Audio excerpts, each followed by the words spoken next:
Bienvenidos de parte de la UNL y la Facultad de Ciencias Biológicas. El día de hoy hablaremos de cosas que debes saber sobre Candida auris.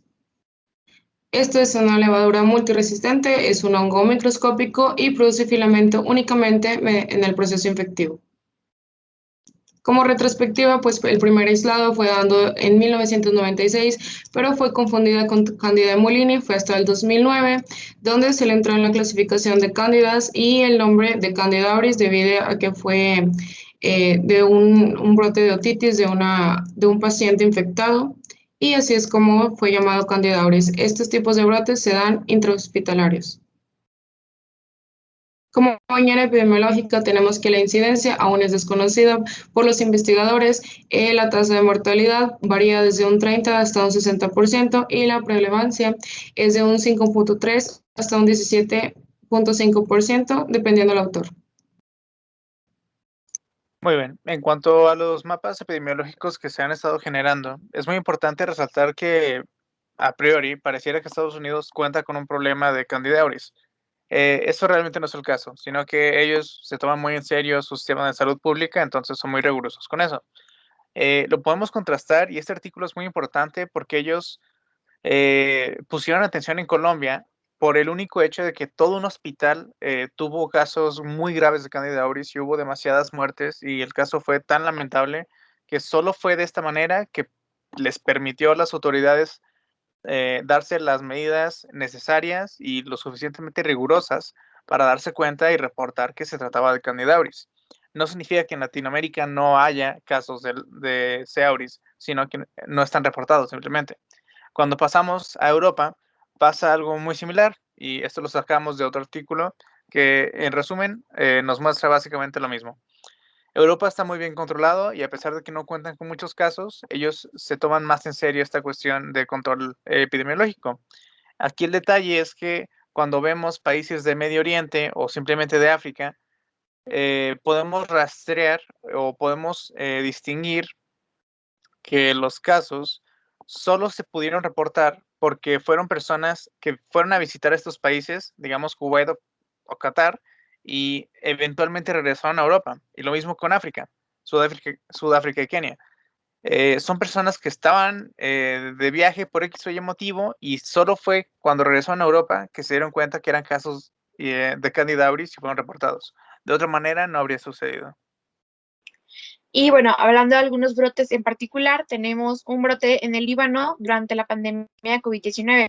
En este caso, pues bueno, se dieron 14 casos, de los cuales 7 habían padecido previamente COVID-19.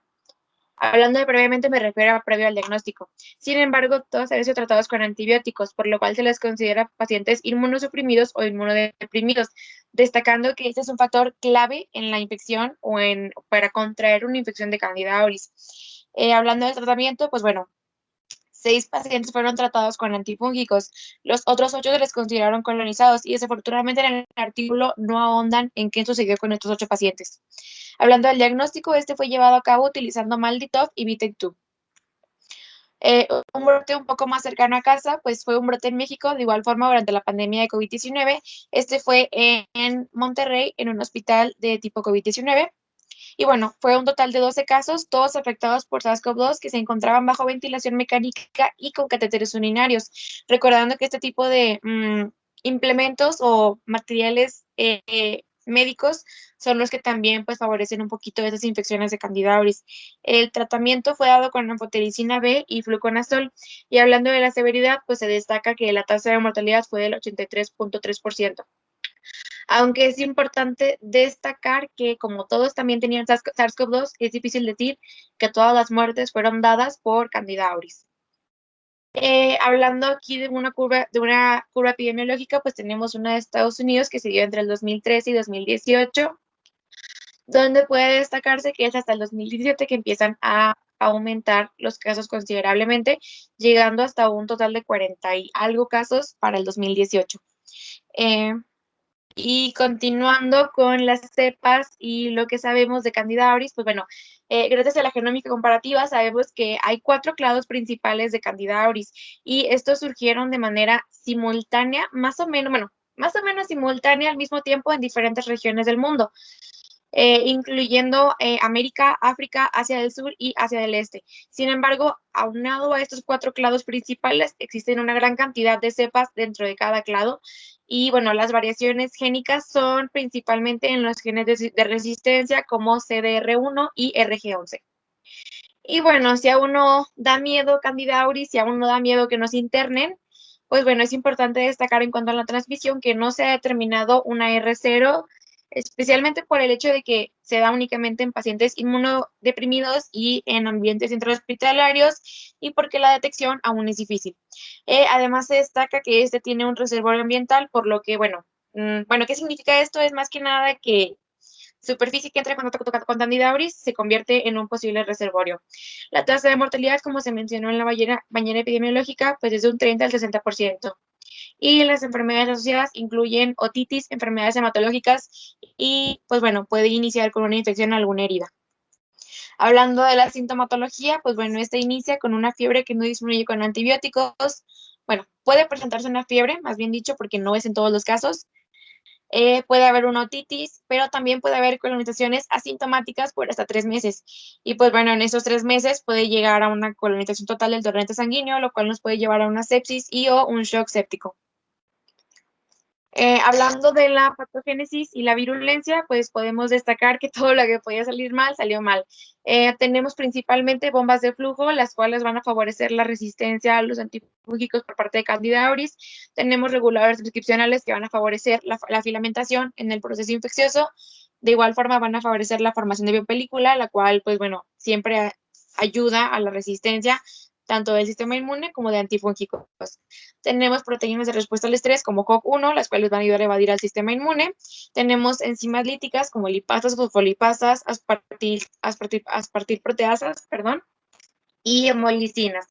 Y tenemos también manoproteínas que funcionan no solo como adhesinas, sino también como inductores de la respuesta inmune, debido a que son un potente antígeno que se encuentra en la superficie celular de Candida auris.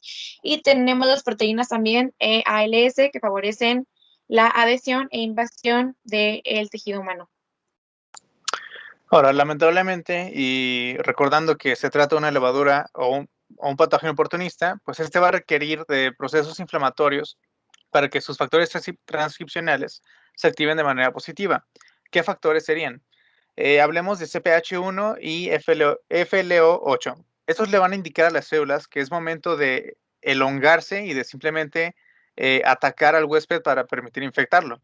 Ahora, ¿qué es lo que va a hacer nuestro cuerpo para responder a estas situaciones? Pues bien, por un lado tenemos a los neutrófilos, que al no poder fagocitar las células, lo que van a hacer es un marcaje celular mediante la eyección de los gránulos que los caracterizan, y esto le va a facilitar a las células dendríticas simplemente engullir la célula, ya que está dañada la membrana. Una vez que fagocita la célula, esto le permite simplemente eyectar la manoproteína, que usualmente pensaría que se debe a Candida albicans, y se la va a dar a un linfocito T helper para que se la lleve al macrófago y finalmente se lleve a cabo el proceso de fagocitosis.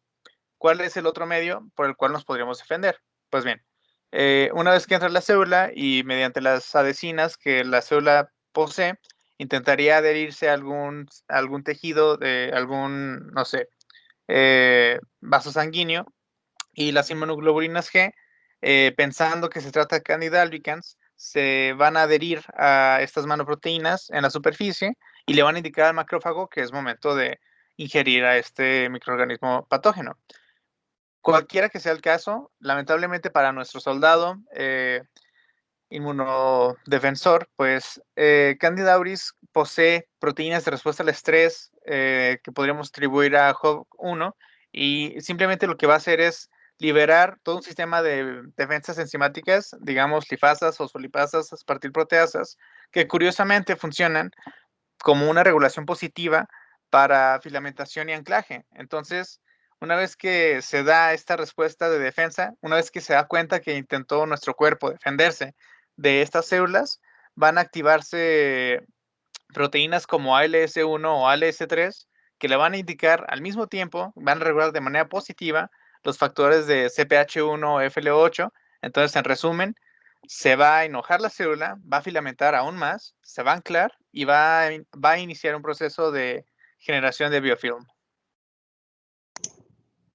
Y pues, ¿qué nos dicen los meros después de toda esta información? Pues el CDC nos proporciona un protocolo ya para cuando un paciente ha sido confirmado que tiene una candidiasis dada por Candida auris, se debe de aislar, el área donde se mantenga debe estar limpia, debe de haber cortinas que lo separen de otros pacientes y el personal médico que lo atiende, así como las muestras y los laboratorios deben de tener una bitácora um,